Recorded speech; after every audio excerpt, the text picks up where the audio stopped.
മനുഷ്യർ സാധാരണ എന്താ പറയുക? മർത്യൻ എന്ന് പറഞ്ഞാൽ എന്താ? മരിച്ചു പോകുന്നവൻ, മരിക്കുന്നവൻ.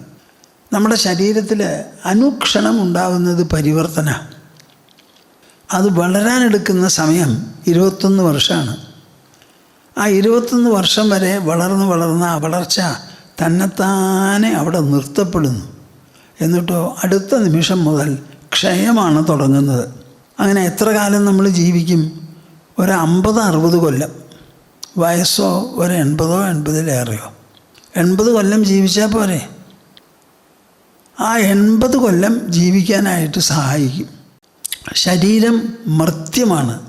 ശരീരത്തിനെ ഉജ്ജീവിപ്പിച്ച് നിർത്തുന്ന ശരീരവിലക്ഷണമായിരിക്കുന്ന സാന്നിധ്യമാകട്ടെ അമരമാണത്, മരിക്കാത്തതാണ്. അപ്പോൾ നമ്മൾ ജനിക്കുമ്പോൾ 2 തരത്തിലുള്ള വ്യക്തിത്വമാണ് നമുക്കുള്ളത്. ശരീരം കൊണ്ട് നാം മർത്യനും, ശരീരത്തിനെ ഉജ്ജീവിപ്പിച്ച് നിർത്തുന്ന ഉൾസാന്നിധ്യത്തെ കൊണ്ട് നാം അമരരുമാണ്. ഇതാണ് മനസ്സിലാക്കേണ്ടത്.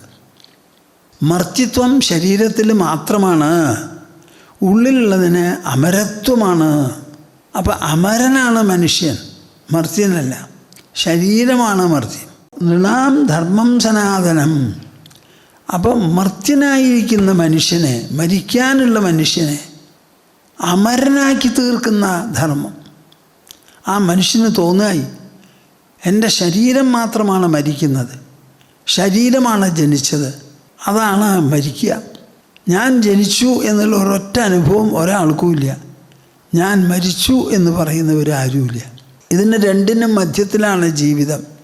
അപ്പം ഞാൻ ജീവിക്കുന്നവനാണ്, ഞാനൊരു സാന്നിധ്യമാണ്. ആ സാന്നിധ്യം സദാ ജീവിക്കുന്നതാണ്. അങ്ങനെയാണെങ്കിൽ അതിനൊരു ഉദ്ഭവം ഉണ്ടാകുമോ? ഇല്ല. അതിനൊരു മരണം ഉണ്ടാകുമോ? അതുമില്ല. നിങ്ങൾ കേൾക്കുന്നുണ്ടോ ഞാൻ പറയണത്? ശരീരവിലക്ഷണനാണ് ഞാൻ. ശരീരം മാത്രമേ ജനിച്ചിട്ടുള്ളൂ, അതുമാത്രമേ മരിക്കുള്ളൂ. ഞാൻ ശരീരവിലക്ഷണനായതിനാൽ എനിക്ക് ജനനവും ഇല്ല, മരണവും ഇല്ല. ഞാൻ സനാതനനാണ് എന്നിങ്ങനെ അനുഭവിച്ച് പറയിപ്പിച്ച് പ്രചരിപ്പിച്ച് കഴിയാൻ സാധിക്കും നമുക്ക്. കൃഷ്ണൻ അർജുനോട് പറഞ്ഞു കൊടുത്തത് എന്താ?